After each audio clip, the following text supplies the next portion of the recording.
warahmatullahi wabarakatuh. Hai, apa khabar? Anda tahu tentang homeschooling?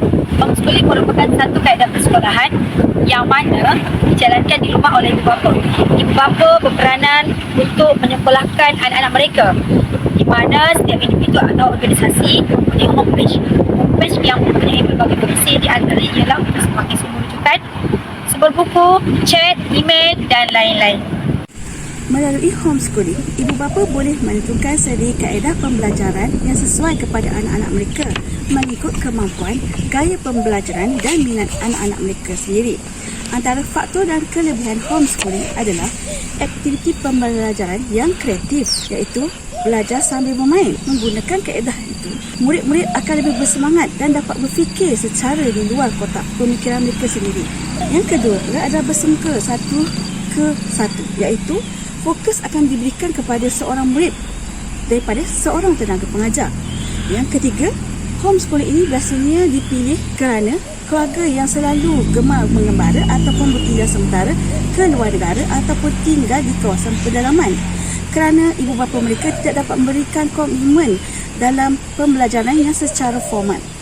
Yang keempat adalah lebih terpantau kerana ibu bapa dapat memantau anak-anak mereka dalam satu kawasan dan tidak tertumpu kepada satu kawasan yang lebih bergejala, contohnya seperti gejala buli dan faktor persekitaran yang negatif.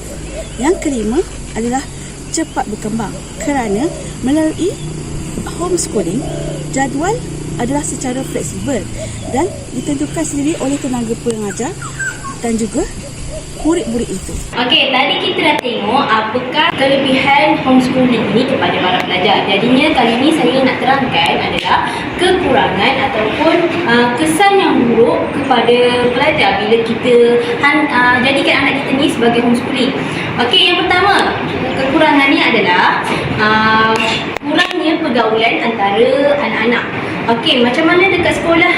Kalau kita hantar anak-anak kita kat sekolah, mereka akan berinteraksi dengan kawan-kawan yang lain. Mereka bermain, mereka bergaul, mereka buat semua benda dengan rakan-rakan mereka. Tapi bila kita hantar, homeschooling, anak-anak kita homeschooling, pelajar-pelajar ni homeschooling, kurangnya interaksi mereka dengan kawan-kawan yang lain. Mereka tak berinteraksi dengan kawan-kawan yang lain.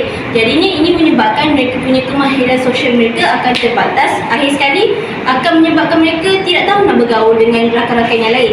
Okey, kekurangan yang kedua adalah kurangnya kemampuan pengukuran para pelajar. Maknanya kat sini ibu bapa tidak mampu ataupun tidak tahu macam mana nak mengukur kemampuan para pelajar mereka. Sama ada anak-anak mereka ni tahu ke tidak, macam mana anak-anak mereka ni dapat sesuatu perkara ataupun tidak. Kalau kita dekat sekolah, kita ada peperiksaan, kita ada pentaksiran yang boleh kita ukur antara mereka dengan kawan-kawan yang lain. Tapi kalau kita dekat anak-anak kita dekat rumah homeschooling, mereka tak dapat nak bersaing. Kita nak tengok macam mana kemampuan anak-anak kita. Okey, itu adalah kekurangan yang kedua. Yang ketiga adalah yang terakhir, tiada standard kurikulum yang sebetulnya. Maknanya kat sini, kalau dekat sekolah, kurikulum ni ada certain time ni cikgu ataupun guru-guru akan mengejar sesuatu perkara, sesuatu subjek tu untuk mencapai standard.